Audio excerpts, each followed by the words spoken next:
वास्तव में देखा जाए तो हमारे जीवन में परेशानी वहाँ नहीं है जहाँ हमारी नज़र जा रही है। परेशानी तो वहाँ है जहाँ हम देख भी नहीं पा रहे हैं। और आज इसी बात को समझने वाले हैं कि परेशानी वास्तव में कहाँ बनी हुई है और किस उपाय के द्वारा हम अपने परेशानियों से दूर हो सकते हैं। आज इस बात की सार्थकता को हम सिद्ध करने जा रहे हैं। ध्यान दीजिएगा, ये 5 पॉइंट हमने निकाले हैं आपके परेशानियों का कारण जानने के लिए, और उसके बाद हम महा उपाय पर भी बात करेंगे। सबसे पहला जो पॉइंट है, सभी के सभी 9 ग्रहों का प्रभाव हमारे जीवन पर हमें प्राप्त होता है इस गोचर पद्धति के अनुसार। अभी आप ये जो वीडियो देखते हैं, जितना भी यूट्यूब में आपने वीडियो देखा होगा, वो सभी के सभी भाई आपके व्यक्तिगत स्थिति को तो नहीं प्रदर्शित करेगा। वर्तमान में ग्रहों की आकाशीय स्थिति को हम प्रदर्शित करते हैं। इस हिसाब से मान लीजिए शनि देवता आपके अभी पंचम भाव पर चल रहे हैं, जो कि एक श्रेष्ठ स्थान शनि देवता का हो गया। इस भाव के स्वामी है और मूल त्रिकोण भाव पर ही शनि देव बैठे हैं। इसका मतलब कोई बड़ा इनकम निकल करके आएगा, आर्थिक स्थिति भी आपके जीवन पर अच्छी रहेगी।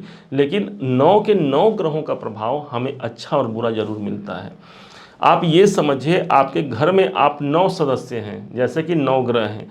किसी का मन, मान लीजिए आज कुछ अलग खाने का मन है, किसी का और कुछ खाने का मन है, किसी का और कुछ, तो बनता क्या है, घर में जिसकी संख्या ज़्यादा हो वो हमें डिश बनाना पड़ता है, वो हम उस दिन भोजन करते हैं।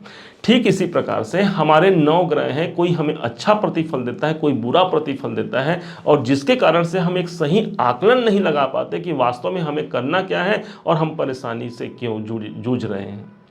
दूसरा जो महत्वपूर्ण कारण है, देवगुरु बृहस्पति का अभी वक्री अवस्था में होना।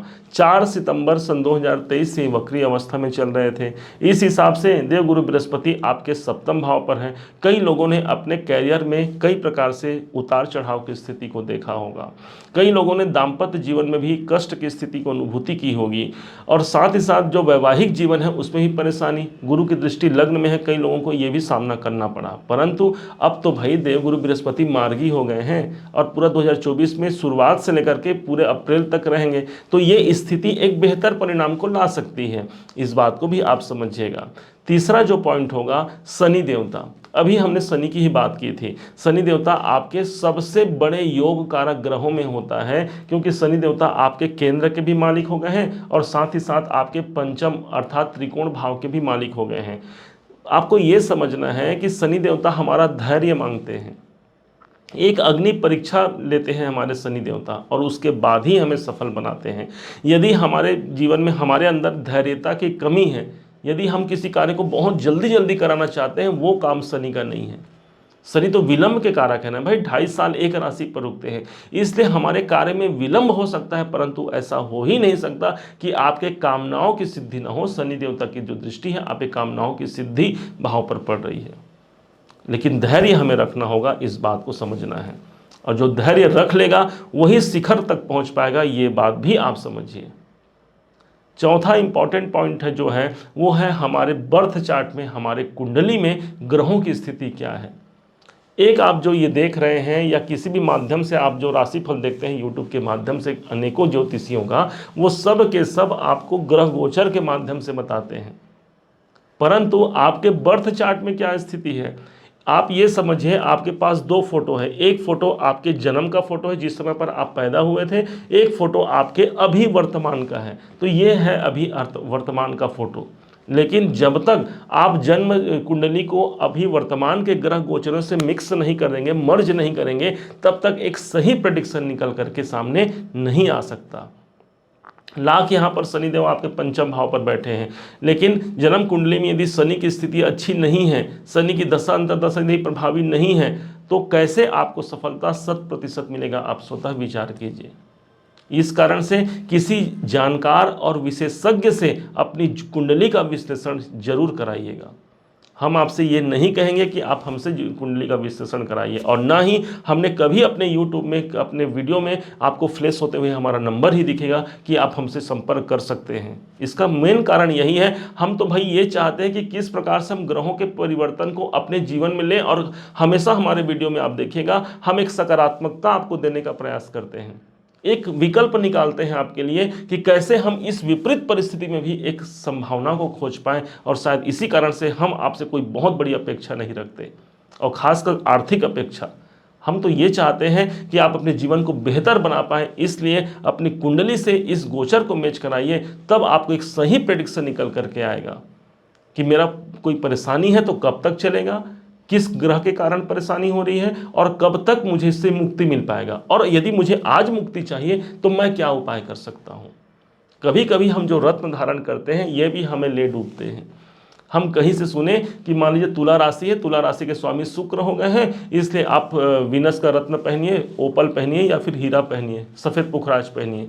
लेकिन शुक्र की स्थिति तो जरा देखिए कि कैसी स्थिति में है। यदि वहाँ पर वो विपरीत अवस्था में रहेंगे तो शुक्र धन के कारक होते हैं, आर्थिक रूप से इतना प्रताड़ित कर देंगे कि आप जान भी नहीं पाएंगे कि भाई वास्तव में प्रॉब्लम कहाँ से आया। इसी प्रकार से कोई भी रत्न को आप बड़े सोच समझ करके किसी विशेषज्ञ की सलाह लेकर के ही आप धारण कीजिए। अपनी कुंडली के द्वारा हम यदि जान पाते हैं कि वास्तव में ग्रहों का क्या प्रभाव इस समय पर हमें मिल रहा है। पांचवा जो इंपॉर्टेंट होता है वो ये पॉइंट है कि हमें विश्वास की हमारे अंदर कमी होती है। कोई उपाय हमने निरंतर किया, कोई जाप हमने निरंतर किया, किसी प्रकार से हमने पाठ किया किसी भगवान का, लेकिन कुछ समय पश्चात जब हमें फल की प्राप्ति नहीं होती तो हमारा मन निराश हो जाता है। भाई स्वाभाविक भी है, यदि हमारे प्रयासों के बावजूद भी हमें हमारा कार्य सिद्ध नहीं होगा तो मन अशांत होगा। लेकिन ये तो समझिए उसी भगवान की कृपा है, उसी आपके इष्ट देवता की कृपा है जो आपको बना करके रखा है। इसलिए विश्वासम फलदायकम होता है। अपने विश्वास को कभी भी डगमगाने मत दीजिए। मिलता है सच्चा सुख केवल भगवान तुम्हारी चरणों में, वो हमें सुख प्रदान कर रहे हैं। और कभी भी ये ध्यान रखिएगा, निरंतरता को हमें नहीं छोड़ना है। कोई कार्य में यदि विलंब हो रहा है, बाधा हो रहा है, लेकिन यदि निरंतर हम बने हुए हैं उस कार्य में, एक न एक दिन सफलता जरूर मिलती है। अब चलते हैं उस उपाय की ओर जो आपको निरंतर करते हुए कैसे आप अपने जीवन को श्रेष्ठ परिवर्तन की ओर अग्रसित करा सकते हैं। उसके पहले आपको बता दें कि आपके इष्ट देवता कौन है, क्योंकि इष्ट कृपा जब आपको मिल जाएगी अपने आप लाभ ले सकते हैं। भगवान श्री गणेश जी महाराज आपके इष्ट देवता होते हैं। आपके नवमाधिपति बुध होते हैं, अर्थात श्री गणेश जी पर हरा दुर्वा अर्पण करना आपके धन की, आपके भाग्य की प्रबलता को सिद्ध करता है। जो आपके धनेश बनते हैं, महा उपाय को आप समझते हैं, जो आपके धनेश बनते हैं वो मंगल बनते हैं। और इसलिए हनुमान चालीसा का पाठ, सुंदर कांड का पाठ, बजरंग बाण या फिर किसी माध्यम से हनुमान जी की आराधना, हनुमान मंगलवार के दिन मंदिर जा करके मत्था टेकना आपके धन और प्रतिष्ठा की वृद्धि करेगा। कुटुंब में, आपके परिवार में कोई अशांति बनी हुई है, वहां से आपको हनुमान जी महाराज एक शांति प्रदान कराएंगे। मंगल को आपने मजबूत कर लिया। दूसरी तरफ से कोई कामनाएं हैं हमारे जीवन में जो सिद्ध नहीं हो रही हैं, पकड़ लीजिए एकादश भाव को। एकादश भाव हमारी कामनाओं की सिद्धि का स्थान होता है। भगवान सूर्य इस भाव के स्वामी हैं।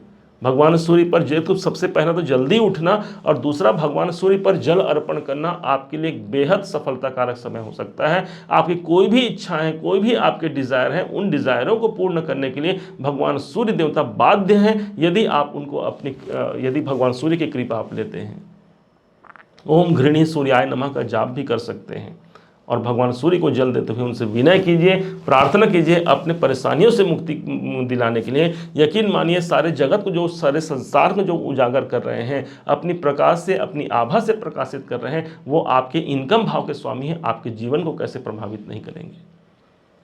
उम्मीद है आप सबने इसे समझा है, आप सबने इसे जाना है। यदि आपने इसे समझा है, जाना है, मेरे समझाने का प्रयास यदि आपको सार्थक लगा हो, मेरे समझाने का तरीका यदि आपको सार्थक लगा हो, तो हर बार की भांति इस बार भी अपना प्यार भरा लाइक और कमेंट करना कभी मत भूलिएगा।